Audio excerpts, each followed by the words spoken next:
दोस्तों, मैं राजेंद्र कुमावत। मेरे यूट्यूब चैनल उज्ज्वल क्लासेज पर आपका हार्दिक स्वागत है। वैदिक गणित अध्ययन कक्षा 9 एवं 10 में। प्यारे बच्चों, कल हमने पिछले वीडियो में वैदिक गणित का कुछ अध्ययन किया था। उसमें कुछ परिभाषाएं थी, जोड़ थे, बाकी थी। आज हम गुणन संक्रिया के बारे में चर्चा करेंगे, जो कि एग्जाम की दृष्टि से काफ़ी महत्वपूर्ण है। हम मोस्ट पर्सन पढ़ रहे हैं, एग्ज़ाम काफ़ी नज़दीक है और इन पर्सनों का रिवीजन करना बहुत ही इम्पोर्टेंट है एग्ज़ाम की दृष्टि से। साथ ही आप पेन और कॉपी साथ लेकर बैठे और नोट्स बनावें, आपको बड़ी आसानी से ये चीज़ें समझ में आएगी। आज हम गुणन संक्रिया का टॉपिक स्टार्ट करें निखिलम सूत्र की सहायता से। निखिलम सूत्र की सहायता से गुणन संक्रिया, और ये कौन सा मेथड है?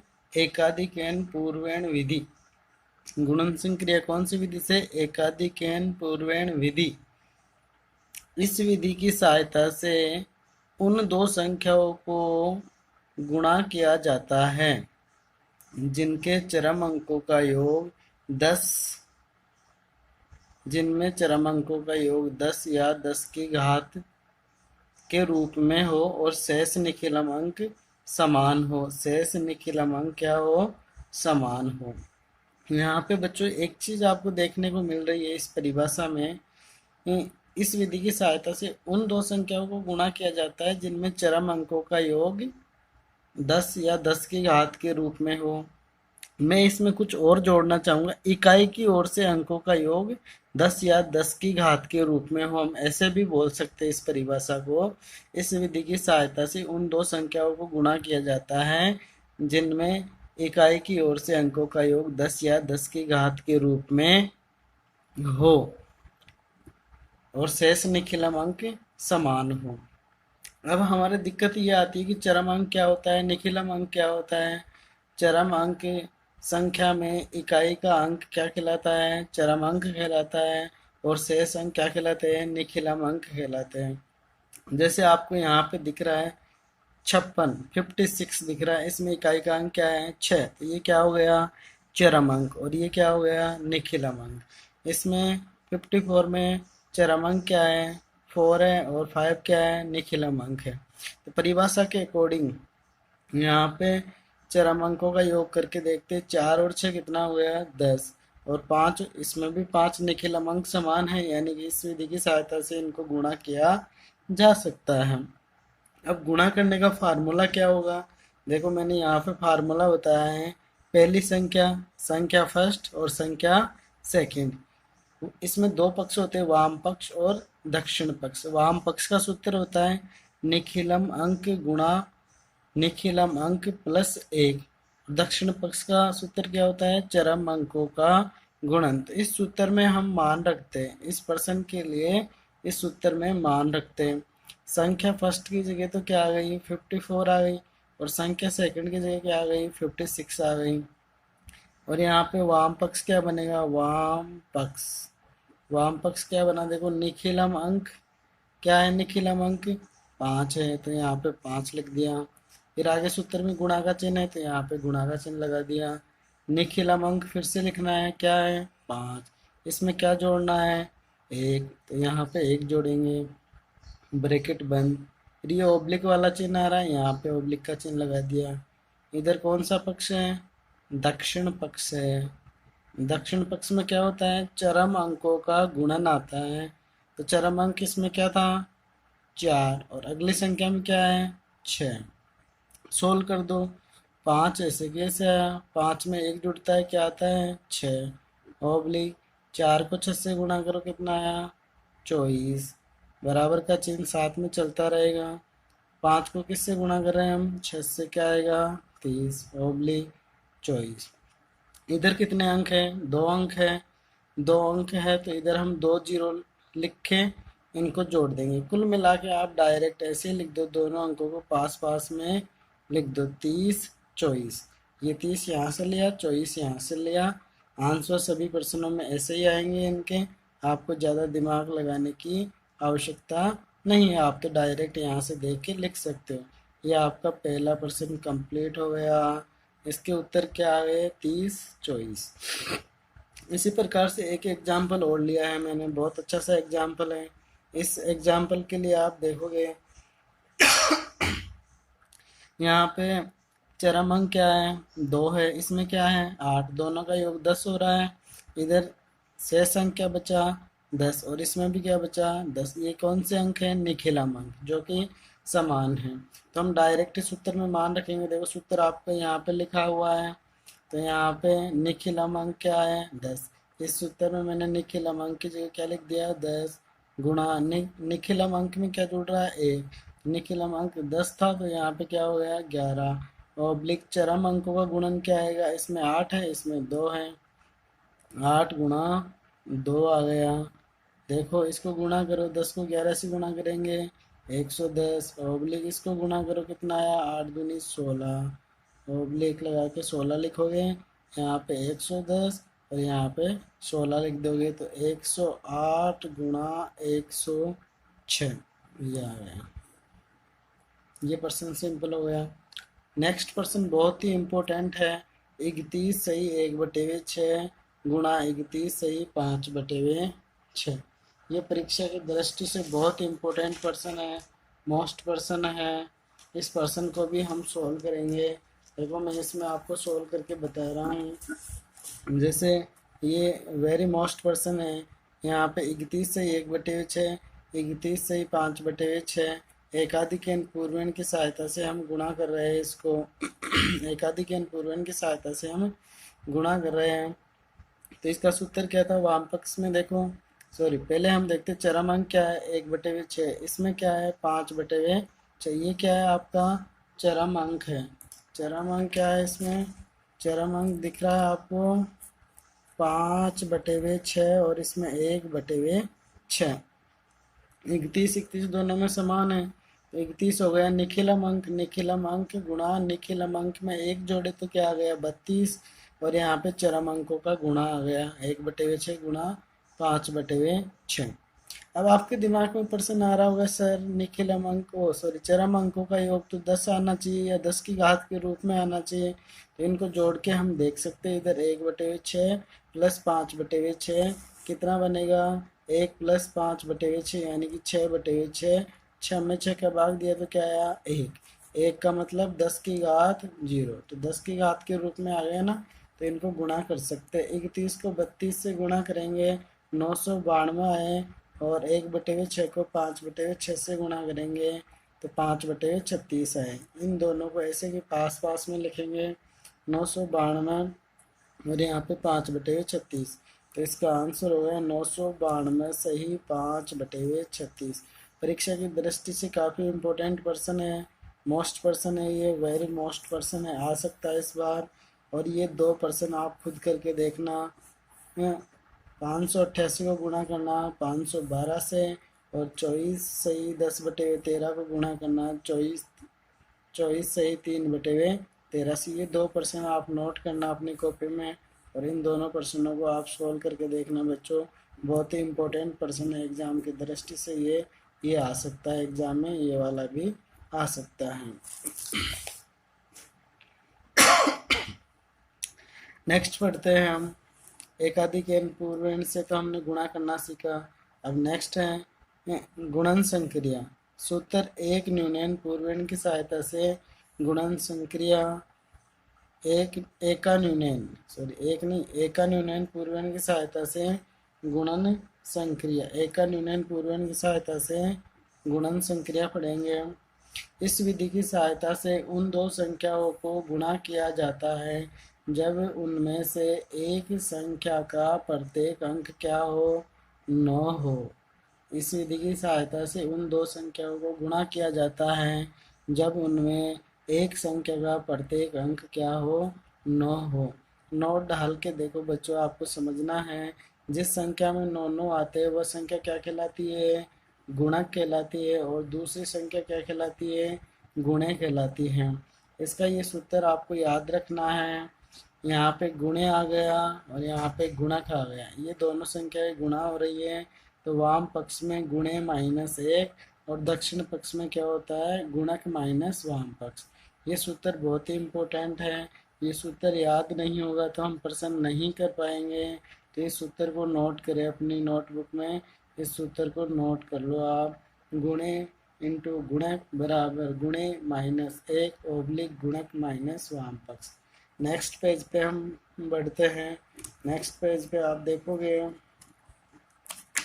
नेक्स्ट पेज पे हम बढ़ते हैं।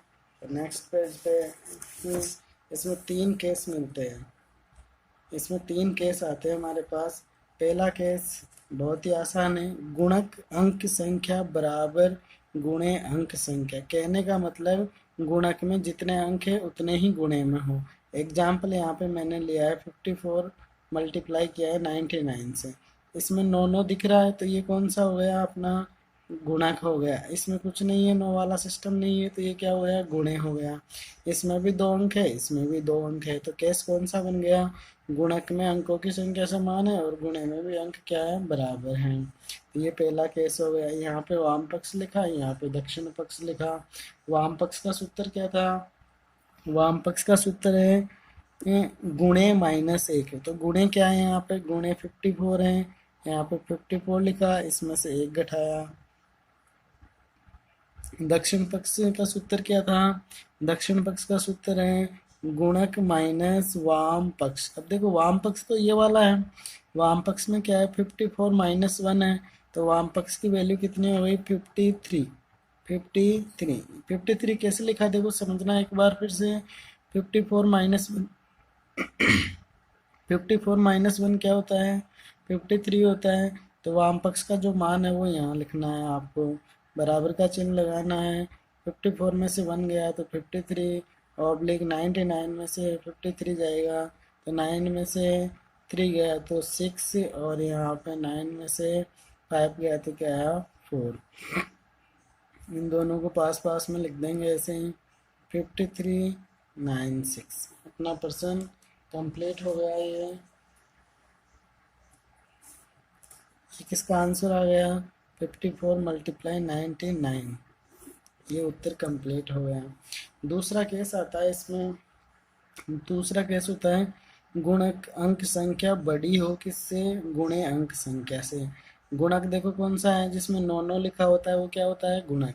जिसमें 9 9 के अलावा जो दूसरी संख्या होती है ये है 2 और 9 लिखा हुआ है इसमें, तो ये क्या हुए गुणे। तो गुणे में तो कितने अंक हैं 2 और गुणक में कितने अंक हैं 3, तो गुणक में अंकों की संख्या ज़्यादा हुई गुणे से, तो ये केस बनता है। इस केस में हम क्या करेंगे इसके बाईं ओर 0 लगाकर इसमें भी 3 अंक कर लेंगे, ऐसे 0 2 9 लिख लेंगे और इसको 9 9 9 लिख लेंगे। अब दोनों में अंकों की संख्या समान हो गई 3 3, दोनों इसमें भी 3 अंक बन गए, इसमें भी 3 अंक बन गए, तो ऊपर वाला मेथड ही काम में आ जाएगा। ये वाला मेथड जो आपने किया था वही काम में आ जाएगा। यहाँ पे वाम पक्ष का सूत्र देखना अपनी पीछे कॉपी का नोट, कॉपी में पृष्ठ बदल कर अपना सूत्र देखें और यहाँ पे लिखें दक्षिण पक्ष। वाम पक्ष का क्या सूत्र था, गुणे माइनस 1। गुणे क्या है 2029, ये गुणे है, इसमें से 1 घटा दिया। गुणक क्या है 999 माइनस वाम पक्ष। वाम पक्ष क्या होगा 029 में से 1 गया तो क्या आ गया 028 आ गया, इक्वल टू का चिन्ह लगा दिया। आगे बढ़ते हैं, 029 में से 1 गया तो 028 आ गया ऑब्लिक। देखो यहाँ पे 999 में से 28 घटाओगे आप क्या आएगा, 9 में से 8 गया तो 1 आया, 9 में से 2 गया तो 7 आया, 9 में से 0 गया तो क्या आया 9 आया। तो इनको ऐसे कैसे लिखेंगे 0 2 8 9 7 और 1। तो अपना आंसर क्या हो गया 29 गुणा 999 बराबर ये आंसर आएगा। बहुत ही सिंपल क्वेश्चन है और बड़ी आसानी से आप कर पाओगे। छोटे छोटे क्वेश्चन है, कोई भी इनमें टेंशन लेने की ज़रूरत नहीं है, आपको केवल सूत्र याद करना है। सूत्र याद है तो आप प्रश्न बड़ी आसानी से कर पाओगे। नेक्स्ट केस है, तीसरा केस है गुणक अंक संख्या छोटी हो गुणे अंक संख्या से। गुणक कौन सा होता है जिसमें 9 वाला अंक होता है, 9 9 होता है। तो इसमें देखो यहाँ पे 9 केवल एक ही एक अंक है, और गुणे कौन सा हुआ 73 वाला हुआ, इसमें 2 अंक हैं। तो यहाँ पे गुणक में 1 अंक है और गुणे में 2 अंक है, तो ये वाला बड़ा हो गया गुणे। इसको कैसे करेंगे, इसमें भी वही दो पक्ष होंगे, वाम पक्ष ओब्लिक दक्षिण पक्ष। सूत्र सब में सेम ही रहेगा। वाम पक्ष का सूत्र क्या था, गुणे माइनस एक। तो गुणे माइनस एक किया, ये गुणे है, ये आपका गुणक है। तो यहाँ पे गुणक माइनस वाम पक्ष, तो वाम पक्ष कितना हो गया, यहाँ पे वाम पक्ष कितना हो गया, 73 में से 1 जाएगा तो 72 हो गया। अब यहाँ पे देखो 73 माइनस 1 है, तो यहाँ पे क्या हो गया 72 ओब्लिक, इसको ऐसे कैसे ही रखना है, 9 माइनस 72। अब दोनों को पास पास में लिख देना है, तो ये क्या बनेगा 729 माइनस 72 बन गया। 72 घटाओगे 729 में से, सॉरी देखो यहाँ पे वाम पक्ष ओब्लिक दक्षिण पक्ष, एक बार फिर से समझना, गुणे माइनस एक और गुणक माइनस वाम पक्ष 72 हो गया। यहाँ पे 72, 73 माइनस एक 72 ओब्लिक, इसको ऐसे कैसे रखा, दोनों पक्षों को पास पास में लिख दिया, 72 9 यहाँ आएगा, तो यहाँ पे 729 माइनस 72 बन गया।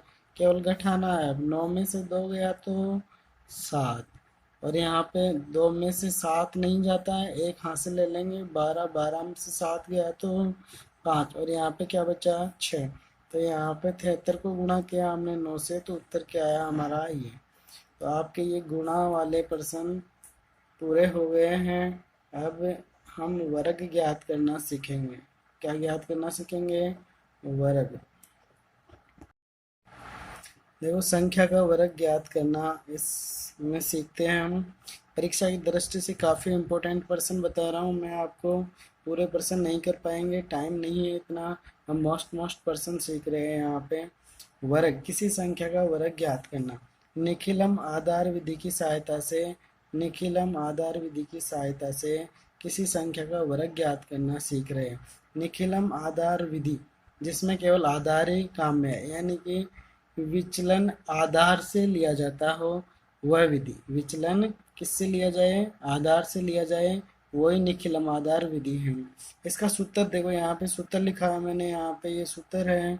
संख्या आ जाएगी यहाँ पे, इस पे 2 घात, इसका मान निकाल रहे हैं, तो वाम पक्ष का क्या होगा, वाम पक्ष हो जाएगा आपका संख्या प्लस विचलन ओब्लिक विचलन का स्क्वायर। ये सूत्र है, संख्या का स्क्वायर बराबर क्या होगा, संख्या प्लस विचलन ओब्लिक विचलन का स्क्वायर। और इधर हम संकेत लिखेंगे, जैसे उदाहरण के लिए मैंने 12 का स्क्वायर ज्ञात करना है, हमें क्या करना है, 12 का स्क्वायर ज्ञात करना है, तो संख्या की जगह मैं क्या लिख दूंगा 12, यहाँ पे 12 आ गया, ये 2 घात ऐसे कैसे आ गई, संख्या क्या है 12 है। अब देखो आधार लेना है आपको, आधार क्या लोगे बच्चों, संख्या किसके आसपास है 10 के आसपास है, तो आधार क्या लेंगे हम 10। अब देखो विचलन निकाल के देखो, विचलन क्या आया 2 आया, जो कि आधार से ज़्यादा नहीं है। यदि विचलन आधार से ज़्यादा हो, विचलन का सूत्र क्या था, संख्या माइनस आधार। विचलन का सूत्र क्या है, संख्या माइनस आधार। तो यहाँ पे संख्या 12 थी, आधार 10 है, तो विचलन क्या आ गया 2, जो कि आधार से छोटा है। यदि आधार से बड़ा आ जाता है विचलन, तो हम उपाधार विधि काम में लेते हैं। कौन सी विधि काम में लेते हैं, उपाधार विधि काम में लेते हैं। यहाँ पे मान रखना है सूत्र में, संख्या 12, विचलन क्या है 2, ओब्लिक विचलन क्या है 2, और इसके ऊपर कितनी घात लगानी है 2। 12 और 2 कितना होता है 14 होता है, ओब्लिक 2 की घात 2 कितना होता है 4 होता है। देखो यहाँ पे आधार में 1 0 है, तो एक एक अंक लिखेंगे, 4 लिख दिया, इसका एक अंक ये है, इसमें दूसरा अंक तो है ही नहीं, ऐसे कैसे आ जाएगा। आगे इस चीज़ को मैं बहुत अच्छी तरीके से स्पष्ट करूँगा। सबसे मेन चीज़ यही होती है इस निखिलम विधि में, कि ये कैसे लिखा जाता है, ये वाला टॉपिक यहाँ से कैसे लिखा जाता है। अभी मैंने बताया आपको कि आधार में 1 0 है, तो एक एक अंक उतारेंगे, यहाँ पे तो एक ही था, इसलिए इसमें कोई दिक्कत नहीं है, ऐसे कैसे लिख दिया। दूसरा प्रश्न समझेंगे तो और क्लियर हो जाएगा, उपाधार वाली विधि में ये प्रश्न अच्छी तरीके से आपके क्लियर हो जाएगा। निखिलम उपाधार विधि, उपाधार कब काम में आता है, जब विचलन क्या हो आधार से ज़्यादा हो। देखो यहाँ पे इसका सूत्र क्या होता है, जब उपाधार काम में आए तो संख्या का वर्ग कैसे निकलता है, यहाँ पे संख्या का स्क्वायर बराबर उप आधार का अंक गुणा संख्या प्लस विचलन ऑब्लिक विचलन का स्क्वायर। 22 के लिए हम वर्ग ज्ञात कर रहे हैं, तो यहाँ पे आधार क्या होगा, आधार संख्या तो 10 के आसपास ही, आधार ऐसा तो है नहीं 20 मान लेंगे हम। 22 दिख रहा है तो 20 तो आधार मानेंगे नहीं, आधार तो 10 ही है, परंतु इसको उपाधार में बदलेंगे। उपाधार, उपाधार का मतलब इसके पास जाने के लिए 10 को किससे गुणा करेंगे, हम 2 से गुणा करेंगे। 2 इंटू 10, ये क्या बन गया 20। अब इसके काफ़ी करीब आ गए, इस लाइन में आ गए, तो यहाँ पे 2 से गुणा किया तो ये क्या है, आपका उपाधार का अंक है। उपाधार का अंक क्या हो गया 2। अब विचलन क्या होगा, विचलन संख्या माइनस उपाधार। विचलन क्या होगा, संख्या माइनस उपाधार।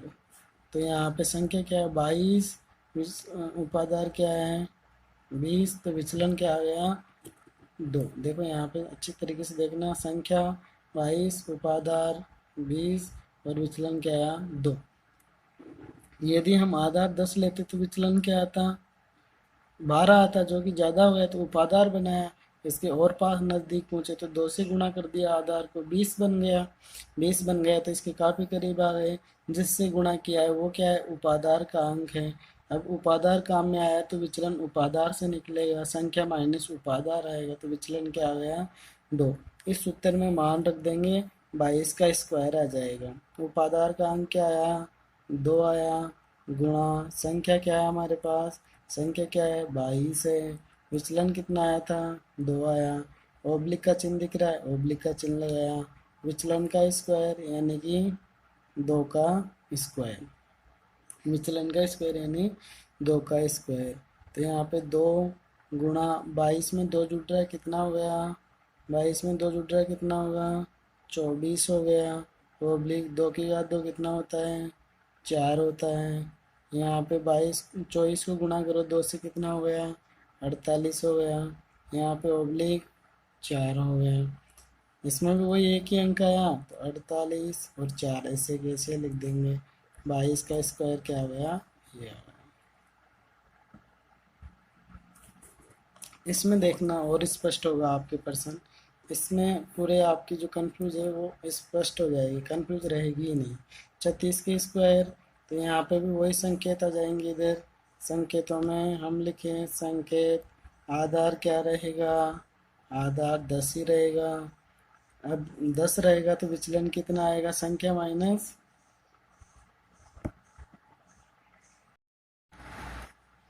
देखो यहाँ पे 36 का स्क्वायर कर रहे हैं, इसमें सभी कंफ्यूजन दूर हो जाएंगे हमारे। संकेत में यहाँ पे ले रहा हूँ, आधार क्या है 10 रहेगा, यहाँ पे विचलन 10 से लेंगे, कितना आ जाएगा यहाँ पे 26 आ जाएगा, जो कि आधार से ज़्यादा हो गया। तो यहाँ पे उपाधार भी काम में आएगा, उपाधार। इसके पास जाने के लिए आधार को किससे गुणा करेंगे 3 से, तो ये क्या बन जाएगा 30 बन गया। तो ये क्या हो गया उपाधार का अंक, उपाधार का अंक क्या हो गया 3, उपाधार का अंक क्या हो गया 3। और विचलन क्या आएगा, विचलन का सूत्र क्या होता है संख्या, संख्या क्या है 36 और उपाधार क्या है 30, तो विचलन क्या हो गया 6। इसमें सूत्र में मान रख देंगे। सूत्र देख लो एक बार, मैं फिर बता देता हूँ आपको। सूत्र नीचे लो सर, देखो यहाँ पे ये रहा सूत्र क्या है, संख्या का स्क्वायर उपाधार का अंक, उपाधार का अंक क्या है 3 गुणा संख्या, संख्या क्या है हमारे पास 36 प्लस विचलन का 36, संख्या प्लस विचलन क्या है, विचलन क्या है हमारे पास 6, ब्रैकेट में बंद कर दिया इन वो, ऑब्लिक का चिन्ह, विचलन का स्क्वायर, विचलन का स्क्वायर यानी विच्छेद का स्क्वायर हो गया दिख रहा है ना। ओके 3 यहाँ पे 36 और 6 कितने हो गए 42 हो गए, और यहाँ पे 6 का स्क्वायर कितना होता है 36 होता है, 6 का स्क्वायर कितना होता है 36 होता है। 42 को गुणा करेंगे, यहाँ पे 42 को गुणा करो भी तीन से तीन तीन से गुना करेंगे, 3 दूनी 6 और 4 3 12, 126 ऑब्लिक 36। अब यहाँ पे आपके डाउट दूर करनी है मेरे को। ये सबसे डाउटफुल होता है कि यहाँ पे आधार में 1 0 है तो एक एक अंक क्या आएगा। कहने का मतलब मैं ऐसे करूँगा, इकाई का अंक यहाँ पे 6, दहाई का अंक इधर वाले इकाई के अंक में आके जुड़ जाएगा, ये 3 इधर आके जुड़ेगा तो इसलिए क्या बन जाएगा, 9 बन गया। और 2 ऐसे कैसे, 1 ऐसे कैसे। इस चीज़ को आप ऐसे भी लिख सकते हो। यदि आपको ऐसे समझ में नहीं आ रही है तो मैं इधर आपको ये रब करके समझा रहा हूँ। यहाँ पे पंक्ति 1 लिखना, मैक्सिमम कितने अंक आ रहे हैं, 3 अंक आ रहे हैं तो 3 पंक्तियाँ बनेगी हमारे पास। 3 पंक्ति बन गई। पहली पंक्ति में इधर से अंक स्टार्ट करेंगे, सबकी इकाई के अंक लिखेंगे। यहाँ पे क्या है 6, इसमें इकाई का अंक क्या है 6, यहाँ पे लिख दिया। दोबारा आप दहाई का अंक लिखेंगे, इसका दहाई का अंक क्या है 3, तो इधर से एक अंक छोड़ के फिर लिखना है 3। इसमें दहाई का अंक क्या है 2, 2 लिख दिया है यहाँ पे। फिर देखो इसमें सैकड़ा का अंक कुछ भी नहीं है तो इधर से एक अंक छोड़कर यहाँ लिखेंगे 0। सैकड़ा का अंक क्या है इसमें 0, और इसमें क्या है 1, इधर लिखेंगे। ये पंक्तियाँ हैं हमारी, अब इनको जोड़ देंगे। 6 का 6, 6 और 3 कितना आया 9, और 2 और 0 कितना होता है 2, और ये 1 का 1, 1296। ये उठाकर यहाँ से उठाकर यहाँ आप डायरेक्ट ही रख सकते हो। अब देखो क्यूब करना सीखेंगे। क्यूब करने के